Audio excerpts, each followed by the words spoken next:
Hi friends, welcome to my channel. ಎಲ್ಲರೂ ಹೇಗಿದ್ದೀರಾ friends? I hope ಎಲ್ಲ ಚೆನ್ನಾಗಿದ್ದೀರಾ ಅಂತ ಅನ್ಕೋತೀನಿ. ಬನ್ನಿ ಫ್ರೆಂಡ್ಸ್, ಇವತ್ತು ಡೆಸರ್ಟ್ ರೆಸಿಪಿನ ನಿಮ್ಮ ಜೊತೆ ಶೇರ್ ಮಾಡ್ತಾ ಇದ್ದೀನಿ.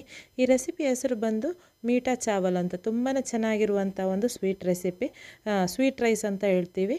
ಇದನ್ನು ಹೆಂಗೆ ಮಾಡೋದಂತ ನೋಡೋಣ. ಅದಕ್ಕಿಂತ ಮುಂಚೆ ಫಸ್ಟ್ ಟೈಮ್ ನೀವು ನನ್ನ ಈ ವಿಡಿಯೋನ ನೋಡ್ತಾ ಇದ್ದೀನಿ, ಪ್ಲೀಸ್ ಸಬ್ಸ್ಕ್ರೈಬ್ ಮಾಡಿ, ಪಕ್ಕದಲ್ಲಿರುವಂಥ ಬೆಲ್ ಐಕನ್ನ ಒತ್ತಕ್ಕೆ ಮರಿಬೇಡಿ ಫ್ರೆಂಡ್ಸ್.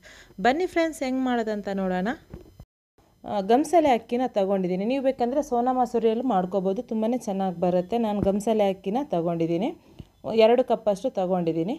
ಆಮೇಲೆ ಇದಕ್ಕೆ ನಾನು ಇವಾಗ ಇದನ್ನು ಬಾಯ್ಲ್ ಮಾಡ್ಕೋಬೇಕು, ಬೇಯಿಸ್ಕೋಬೇಕು. ಅದಕ್ಕೆ ನಾನಿವಾಗ ಒಂದು ಪಾತ್ರೆಯಲ್ಲಿ 2 ಕಪ್ಪು ಅಕ್ಕಿಗೆ ನಾನು ಇವಾಗ 4 ಕಪ್ಪಷ್ಟು ನೀರು ಹಾಕ್ಕೊಂಡಿದ್ದೀನಿ. ಆಮೇಲೆ ಇದಕ್ಕೆ ನಾನು ಪಾಂಡಾ ಲೀವ್ಸ್ ಅಂತ ಬರುತ್ತೆ, ಪಲಾವ್ ಎಲೆ ಅಂತ, ಅದನ್ನು ಕೂಡ ಹಾಕ್ಕೊಂಡಿದ್ದೀನಿ. 2 ಹಾಕ್ಕೊಂಡಿದ್ದೀನಿ. ಕಟ್ಟಿ ಅದನ್ನು ಹಾಕ್ತಾಯಿದ್ದೀನಿ, ಅಂದರೆ ಒಂದೇ ಜಾಗದಲ್ಲಿ ಇರಲಿ ಅಂತ ಹೇಳಿ. ನಾವು ಓಪನ್ ಆಗಿ ಇಟ್ಟರೆ ಅದೇನಾಗುತ್ತೆ, ಎಲ್ಲ ಕಡೆ ಸ್ಪ್ರೆಡ್ ಆಗ್ದಂಗಿರುತ್ತೆ. ಅದಕ್ಕೆ ಕಟ್ಟಿ ಇಟ್ಟರೆ ಇದು ಕರೆಕ್ಟಾಗಿ ಅದರ ಅರೋಮೆಲ್ಲ ಬಿಟ್ಟು ತುಂಬಾ ಚೆನ್ನಾಗಿ ಬರುತ್ತೆ. ಇದಕ್ಕೆ ನಾನು ಇವಾಗ ನೀರು ಬಾಯ್ಲ್ ಆದ ನಂತರ ಇದಕ್ಕೆ ನಾನು ವಾಶ್ ಮಾಡಿರುವಂತಹ ಅಕ್ಕಿನ ಹಾಕ್ತಾಯಿದ್ದೀನಿ. ಗಮ್ಸಲೆ ಅಕ್ಕಿನ ಹಾಕ್ಕೊಂಡು ಇದಕ್ಕೆ ಒಂದು ಸ್ವಲ್ಪ ಕಲರ್ಗೋಸ್ಕರ ಫುಡ್ ಕಲರ್ನ ಹಾಕ್ತಾಯಿದ್ದೀನಿ. ನೀವು ಬೇಕಂದರೆ ಕೇಸರಿ ಯೂಸ್ ಮಾಡ್ಕೋಬೋದು. ಆಮೇಲೆ ಇದಕ್ಕೆ ಒಂದು ಅರ್ಧ ಸ್ಪೂನಷ್ಟು ಉಪ್ಪು ಹಾಕ್ಕೊಂಡಿದ್ದೀನಿ. ಮುಚ್ಚಿ ನಾನು ಇದನ್ನು ಒಂದು 30 ನಿಮಿಷ ಬೇಯಿಸ್ತೀನಿ. ಇವಾಗ 30 ನಿಮಿಷ ದಮ್ಮಲ್ಲಿ ಆದ ನಂತರ ನೋಡಿ, ರೈಸ್ ಚೆನ್ನಾಗಿ ಬೆಂದಿದೆ. ಅನ್ನ ಚೆನ್ನಾಗಿ ಬೆಂದ ನಂತರ ನೋಡಿ, ಕೈಯಲ್ಲಿ ತೋರಿಸ್ತಾ ಇದ್ದೀನಿ ನೋಡಿ, ಇದನ್ನು ಈ ಥರ ಪ್ರೆಸ್ ಮಾಡಿದಾಗ ಫುಲ್ಲು ಬೆಂದಿರಬೇಕು, ಸ್ಮ್ಯಾಶ್ ಆಗಬೇಕು, ಅದು ಅಷ್ಟು ಬೇಯಿಸ್ಕೋಬೇಕು. ಅಂದರೆ ಈ ಮೀಠಾ ಚಾವಲ್ ಮಾಡುವಾಗ ಏನ್ಬೇಕು, ರೈಸನ್ನ ಚೆನ್ನಾಗಿ ಬೇಯಿಸ್ಕೋಬೇಕು. ಇವಾಗ ನಾನು ಆ ಎಲೆನ ತೆಗಿತಾ ಇದ್ದೀನಿ, ಅದರ ಅರೋಮೆಲ್ಲ ಬಿಟ್ಟಿದೆ. ಇದನ್ನು ನಾನಿವಾಗ ಪಕ್ಕದಲ್ಲಿ ಇಡ್ತಾಯಿದ್ದೀನಿ. ಇವಾಗ ಮತ್ತೆ ಗ್ಯಾಸ್ ಆನ್ ಮಾಡ್ಕೊಂಡು ಒಂದು ದೊಡ್ಡ ಬಾಣಲಿನ ಇಡ್ತಾಯಿದ್ದೀನಿ. ದೊಡ್ಡ ಪಾತ್ರೆನ ತೊಗೋಬೇಕು, ಅಂದರೆ ಫುಲ್ ಮಿಕ್ಸ್ ಮಾಡ್ಕೋಬೇಕಲ್ಲ, ಅದಕ್ಕೋಸ್ಕರ. ಇದು ಬಿಸಿ ಆದ ನಂತರ ಇದಕ್ಕೆ 1 ಕಪ್ಪಷ್ಟು ನಾನಿವಾಗ ತುಪ್ಪನ ಹಾಕ್ಕೊಂಡಿದ್ದೀನಿ. ಅಂದರೆ 300 ಗ್ರಾಮಷ್ಟು ನಾನಿವಾಗ ತುಪ್ಪನ ಹಾಕ್ಕೊಂಡು ಇದಕ್ಕೆ ಏನು ಮಾಡಬೇಕಂದ್ರೆ ಒಂದು 50 ಗ್ರಾಮಷ್ಟು, ಅಂದರೆ 50 ಗ್ರಾಮಷ್ಟು ಗೋಡಂಬಿನ ಹಾಕ್ಕೋಬೇಕು. ಗೋಡಂಬಿ ಡ್ರೈ ಫ್ರೂಟ್ಸು ನಿಮ್ಮ ಆಪ್ಷನಲ್ಲಿ, ಎಷ್ಟು ಬೇಕಾದರೆ ಜಾಸ್ತಿ ಬೇಕಂದರೆ ಜಾಸ್ತಿ ಹಾಕ್ಬೋದು, ಕಮ್ಮಿ ಬೇಕಾದರೆ ಕಮ್ಮಿ ಹಾಕ್ಬೋದು. ಇದೊಂದು ಸ್ವಲ್ಪ ಬಿಸಿ ಆದ ನಂತರ ಇದಕ್ಕೆ ನಾನಿವಾಗ ಕೊಬ್ಬರಿನ ಸಣ್ಣದಾಗಿ ಕಟ್ ಮಾಡ್ಕೊಂಡು ಹಾಕ್ಕೊಂಡಿದ್ದೀನಿ. ಕೊಬ್ಬರಿ ಚಂಕ್ಸ್ ಅಂತ ಹೇಳ್ತೀವಿ, ಅದನ್ನು ಹಾಕ್ಕೊಂಡಿದ್ದೀನಿ. ಡ್ರೈ ಖರ್ಜೂರ ಇದೊಂದು 5 ತಗೊಂಡಿದ್ದೀನಿ. 5ನ್ನು ಸಣ್ಣ ಕಟ್ ಮಾಡ್ಕೊಂಡು ಹಾಕ್ಕೋಬೇಕು. ಡ್ರೈ ಆಗಿರುವಂಥ ಖರ್ಜೂರನ್ನೇ ತೊಗೊಳ್ಳಿ, ತುಂಬಾ ಚೆನ್ನಾಗಿ ಬರುತ್ತೆ. ಆಮೇಲೆ ಒಂದು 50 ಗ್ರಾಮಷ್ಟು ನಾನು ಮೆಲನ್ ಸೀಡ್ಸನ್ನ ತೊಗೊಂಡಿದ್ದೀನಿ. ಆಮೇಲೆ ಒಂದು 50 ಗ್ರಾಮಷ್ಟು ನಾನು ಕಪ್ಪು ದ್ರಾಕ್ಷಿ, 50 ಗ್ರಾಮು ಒಣ ದ್ರಾಕ್ಷಿ ಬರುತ್ತಲ್ಲ, ಅದನ್ನು ತಗೊಂಡು ಚೆನ್ನಾಗಿ ಇದನ್ನು ರೋಸ್ಟ್ ಮಾಡ್ಕೋಬೇಕು. ಕಲರ್ ಚೇಂಜ್ ಆಗಿ ಬರುವವರೆಗೂ ಇದನ್ನು ಚೆನ್ನಾಗಿ ರೋಸ್ಟ್ ಮಾಡ್ಕೊಳ್ಳಿ. ನೋಡಿ, ಇವಾಗ ಚೆನ್ನಾಗಿ ಫ್ರೈ ಆಗಿದೆ. ಇವಾಗ ನಾನು ಇದನ್ನು ತೆಗೆದು ಒಂದು ಪ್ಲೇಟಲ್ಲಿ ಇಡ್ತಾಯಿದ್ದೀನಿ. ಡ್ರೈ ಫ್ರೂಟ್ಸ್ ಎಲ್ಲನ ನಾನು ಒಂದು ಪ್ಲೇಟಿಗೆ ತೆಗೆದು ಇಡ್ತಾಯಿದ್ದೀನಿ. ಇವಾಗ ನಾನು ಆ ಮಿಕ್ಕಿರುವಂತಹ ತುಪ್ಪ ಇದೆಯಲ್ವ, ಆ ತುಪ್ಪಕ್ಕೆ ನಾನು ಬಾಯ್ಲ್ ಮಾಡಿರುವಂಥ ಅನ್ನ ಇದೆಯಲ್ವ, ರೈಸು, ಅದನ್ನು ಇವಾಗ ಹಾಕ್ತಾಯಿದ್ದೀನಿ. ಎಲ್ಲ ರೈಸನ್ನು ಇವಾಗ ನಾನು ಹಾಕ್ಕೊಂಡಿದ್ದೀನಿ ಬಾಣಲಿಗೆ. ಆಮೇಲೆ ನಾನಿವಾಗ 2 ಕಪ್ಪಷ್ಟು ಅಕ್ಕಿನ ನಾನು ಅನ್ನ ಮಾಡ್ಕೊಂಡಿದ್ದೆ ಅಲ್ವ, ಇದಕ್ಕೆ 2.5 ಕಪ್ಪಷ್ಟು ಇವಾಗ ನಾನು ಸಕ್ಕರೆನ ಹಾಕ್ತಾಯಿದ್ದೀನಿ. ಸಕ್ಕರೆ ಹಾಕ್ಕೊಂಡು ಚೆನ್ನಾಗಿ ಮಿಕ್ಸ್ ಮಾಡ್ಕೊಳ್ಳಿ.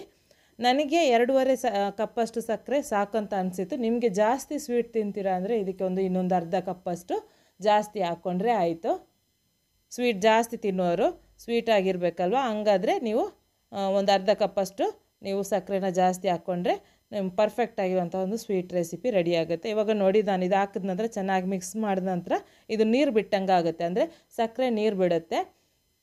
ಅದಕ್ಕೆ ನಾನು ಇವಾಗ ಅದನ್ನು ಮತ್ತೆ ಸ್ಟೀಮಿಗೆ ಇಡಬೇಕು. ಅದಕ್ಕಿಂತ ಮುಂಚೆ ನಾನು ಏನು ಮಾಡ್ತಾಯಿದ್ದೀನಿ ಅಂದರೆ ಇದಕ್ಕೆ 1 ಕಪ್ಪಷ್ಟು ನಾನಿವಾಗ ರೋಸ್ ವಾಟರ್ನ ಹಾಕ್ತಾಯಿದ್ದೀನಿ. 1 ಕಪ್ಪಷ್ಟು ಬೇಕಾಗುತ್ತೆ, ಅಂದರೆ ಇದು ಒಂದು 10ರಿಂದ 12 ಸ್ಪೂನಷ್ಟು ನೀವು ಹಾಕ್ಕೊಳ್ಳಿ ರೋಸ್ ವಾಟರ್. ಆಮೇಲೆ ಒಂದು 3 ಸ್ಪೂನಷ್ಟು ಏಲಕ್ಕಿ ಪೌಡ್ರನ್ನ, ಅಂದರೆ ಒಂದು 10ರಿಂದ 12 ಏಲಕ್ಕಿನ ತಗೊಂಡು ಅದನ್ನು ಪೌಡ್ರ್ ಮಾಡಿಕೊಂಡು ಹಾಕ್ಕೊಂಡ್ರೆ ಒಂದು ಒಳ್ಳೆ ಅರೋಮ ಕೊಡುತ್ತೆ.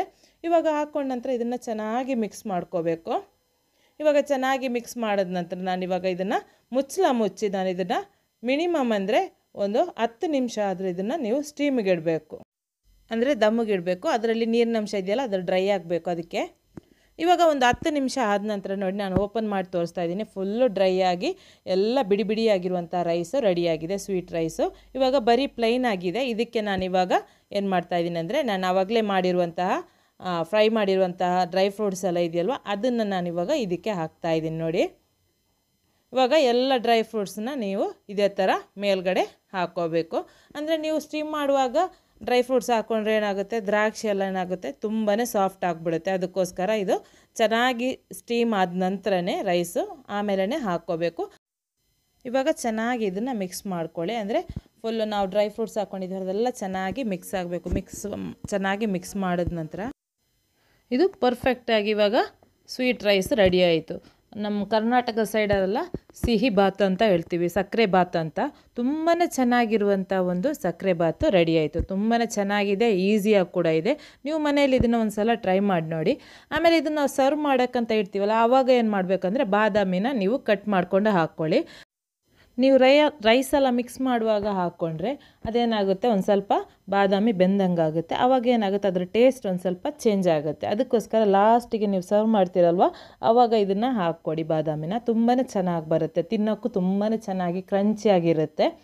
ನೋಡಿದ್ರಲ್ಲ ಫ್ರೆಂಡ್ಸ್, ಇವತ್ತಿನ ಸಕ್ಕರೆ ಬಾತು ತುಂಬಾ ಈಸಿ ಆದಂತಹ ಮೀಠಾ ಚಾವಲ್. ಇದು ನೀವು ಹೆಂಗೆ ಮಾಡೋದಂತ ನೋಡಿದ್ರಲ್ವ. ನಿಮಗೆಲ್ಲರಿಗೂ ಇವತ್ತಿನ ರೆಸಿಪಿ ಇಷ್ಟ ಆಯಿತು ಅಂತ ಅನ್ಕೋತೀನಿ.